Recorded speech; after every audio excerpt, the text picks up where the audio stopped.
In January of 2021, a player by the name of Cowitude wandered through the jungles of Brazil and came across a treasure trove of 2 llamas. Lacking much, he simply buried them and wandered away to come back later. In February, he went out to get them, and he discovered less llamas than there were ticks per second. Scanning around, he found my base and suspected us of tampering with them.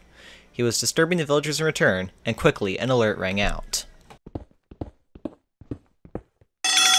Intruder alert! Red spies in the base! Red spies in the base? February 12th, 2021, around 4:30 in the afternoon, an alert went out to all Ant Empire members.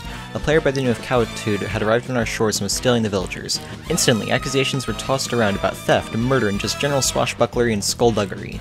He wanted us to confess to llama napping, and I wanted him off my property. Spoken like a true American. You stole it! I didn't take your precious dog! Liar! I claimed the iron farm so he wouldn't do anything, then Tiny went downy. Things were moving very fast. He attracted the entire server to our little debate, with this also being the first use of the term llama war. The entire time I was trying to talk to him, he was also trying to talk to his parliament about whether to go to war or make a deal. Towny then stopped being downy, and he wandered around my base as I kept watch on him. He didn't have access to certain builds, and that made him more suspicious of me. I didn't want war since my base was months old, and I was outmanned and outgeared. SMPEarth though was also out in Russia, and based off what Cowitude told me was reliant on base raiding. SMPEarth also decided that war would not be worth it since I likely didn't have the llamas and it would be costly. This left war over 2 llamas to not just be stupid and destructive, but ultimately bad for both of us. We decided that the best course of action would be to give them 2 llamas and iron farm access. This is where things would get a bit worrisome though. I was terrified of the possibility there'd be fire and fury at my base, and wanted to avoid that as much as possible.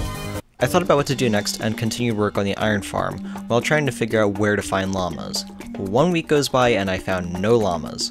Oh mama, hopefully this lack of llama wouldn't cause any drama as I couldn't find any from Guyana to Botswana. 2 weeks go by, and while I did find some very interesting builds along with getting to read the wonderful server chat, I found nothing. This was made worse since when I checked the Discord server, Cowitude was starting to get a little antsy. Unaware that SMPEarth thought that going to war would be like Vietnam, I decided to also try and get a hold of diamond gear and armor to defend my base in case of war. This did slow down my progress for obtaining the llamas, but I was ready like a Minuteman missile.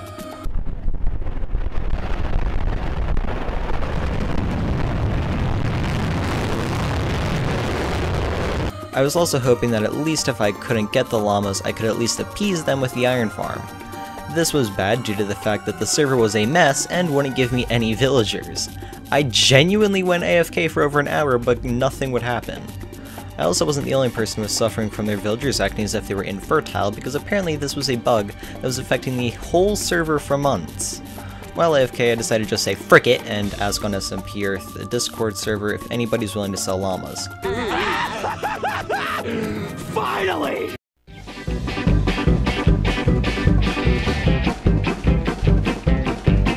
A few days go by, and on March 2nd, 2021, me and the llama guy are finally both on the server at the same time.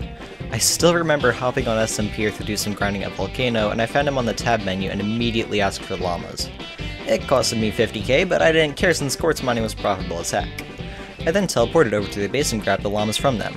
Traveling down an ice highway, I arrived at the stop closest to SMPEarth. He told me to continue on my own, and I continued the rest of the journey on my own. I continued moving until nightfall, and I had to consider my options of either continuing onward in the dark of the night where the llamas could get hurt, or wait until day, which would artificially extend the journey. I decided to just bite the bullet and try to run the gauntlet at night. Running across hundreds of meters of blocks to get to SMPEarth, along the way, near a dead base, one of my llamas broke their leads, and right as I went to pick it up, Clearlag wiped it from existence. Since it had been over a year since I needed to worry about llamas, I completely forgot about the fact that they'd follow each other in chains of up to 5. I simply asked around in server chat and asked my friends for leads, and got either no response or nothing helpful. This left me to just sit and try to figure out what to do. Eventually I did get the slime I needed for it and just hunted down spiders for the string. Walking through the spruce forests of Russia, I found the castle at SMPEarth. I still remember this moment like it was only a few months ago. I tried getting the llamas to cross the river and rolled up on the castle. I then discovered that since the entire base was claimed, I couldn't tie up the llamas anywhere. I needed somewhere close to the base, but at the same time didn't want to risk losing the llamas. I eventually did find a 2-block area of the base that was right up against the river that failed to get claimed, and plopped down a fence post and tied up the llamas and pinged Cowtooth, letting him know his llamas arrived. He finally had them, and I could get back to what I was already working on. Life was peaceful again. Just a few weeks later, though, everything would go horrible for the server.